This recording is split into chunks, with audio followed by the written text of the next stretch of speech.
అండి, అందరికీ ఎంతో రుచికరమైన హెల్దీ సూప్ రెడీ చేసుకుందాం రండి. రాగి పిండితో ఫస్ట్ బటర్ వేసుకోవాలి. పెనం పెట్టుకొని కొంచెం బటర్ వేడి కావాలి.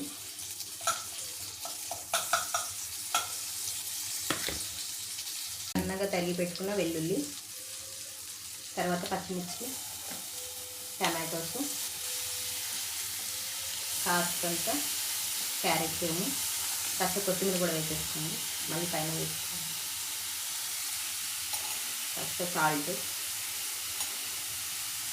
కాస్తంత పెప్పర్, మిరియాల పొడి పోయాక ఇలా కొంచెం వేయించుకొని వాటర్ వేసేసుకోవాలి. మీకు ఎంత సూప్ కావాలంటే అంత క్వాంటిటీలో వాటర్ వేసేసుకోవాలి.